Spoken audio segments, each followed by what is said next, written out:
Hi friends, welcome back to my YouTube channel.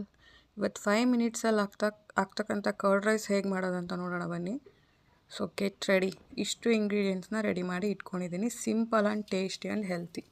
ಒಂದು PAN ಇಟ್ಕೊಂಡಿದ್ದೀನಿ, oil ಹಾಕ್ಕೊಂಡಿದ್ದೀನಿ 2 table spoon. Oil ಬಿಸಿ ಆದ ನಂತರ ಸ್ವಲ್ಪ ಸಾಸಿವೆ ಮತ್ತು ಸ್ವಲ್ಪ ಜೀರಿಗೆ, ಹಾಗೆ ಒಂದು ಚಿಕ್ಕ ಸ್ಪೂನಲ್ಲಿ ಸ್ವಲ್ಪ ಉದ್ದಿನ ಕಾಳು ಹಾಗೆ ಕಡಲೆಬೇಳೆ ಎರಡನ್ನೂ ಹಾಕ್ಕೊಂಡು ಇವು ಕೆಂಪಗಾಗೋವರೆಗೂ ಚೆನ್ನಾಗಿ ಫ್ರೈ ಮಾಡ್ಕೋಬೇಕಾಗತ್ತೆ. ಈಗ ಕಟ್ ಮಾಡಿರ್ತಕ್ಕಂಥ 4 ಹಸಿಮೆಣಸಿನ್ಕಾಯಿ, ನಿಮ್ಮ ಖಾರಕ್ಕೆ ಎಷ್ಟು ಬೇಕಾಗುತ್ತೋ ಎಷ್ಟು ಕ್ವಾಂಟಿಟಿ ಮಾಡ್ತಿದ್ದೀರೋ ನೋಡಿಬಿಟ್ಟು ಹಾಕ್ಕೊಳ್ಳಿ.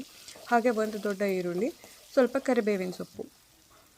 ಈರುಳ್ಳಿ ಚೆನ್ನಾಗಿ ಫ್ರೈ ಆದ ನಂತರ ರುಚಿಗೆ ತಕ್ಕಷ್ಟು ಉಪ್ಪು ನೋಡಿ, ಉಪ್ಪು ಹಾಕ್ಕೊಂಡು ಚೆನ್ನಾಗಿ ಬಡಿಸ್ಕೊಳ್ಳಿ. ಸ್ಟವ್ ಆಫ್ ಮಾಡಿಬಿಟ್ಟು ಕಟ್ ಮಾಡಿರ್ತಕ್ಕಂಥ ಒಂದು ದೊಡ್ಡ ಕುಕ್ಕುಂಬರು ಹಾಗೆ ಒಂದು ದೊಡ್ಡ ದಾಳಿಂಬೆ ಹಣ್ಣು ಪೊಮೊಗ್ರೆನೇಟ್ನ ಇದಕ್ಕೆ ಸೇರಿಸ್ಕೋಬೇಕು ಸ್ಟವ್ ಆಫ್ ಮಾಡಿದ ನಂತರ.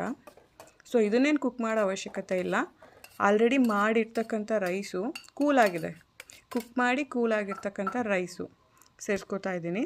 ಹಾಗೆ ಒಂದು 1/4 ಲೀಟ್ರಷ್ಟು ಕರಡನ್ನ ಇದಕ್ಕೆ ಸೇರಿಸ್ಕೊಂಡು ಚೆನ್ನಾಗಿ ಮಿಕ್ಸ್ ಮಾಡ್ಕೋಬೇಕಾಗತ್ತೆ. ಮಿಕ್ಸ್ ಮಾಡಿ ನೆಕ್ಸ್ಟು ಅಗೇನ್ ನಾವು ಉಪ್ಪು ಕರೆಕ್ಟಾಗಿದೆಯಾ ಇಲ್ಲ ಅಂತ ಚೆಕ್ ಮಾಡ್ಕೋಬೇಕು. ಲಾಸ್ಟಲ್ಲಿ ಸ್ವಲ್ಪ ಶುಗರ್ನ ಆ್ಯಡ್ ಮಾಡ್ಕೋಬೇಕು. ಈ ಸಿಂಪಲ್ ಆದ ರೆಸಿಪಿ ನಿಮ್ಗೇನಾದರೂ ಇಷ್ಟ ಆಗಿದ್ರೆ ನನ್ನ ಚಾನಲ್ನ ಮಿಸ್ ಮಾಡದೆ ಸಬ್ಸ್ಕ್ರೈಬ್ ಮಾಡ್ಕೊಳ್ಳಿ. Thank you.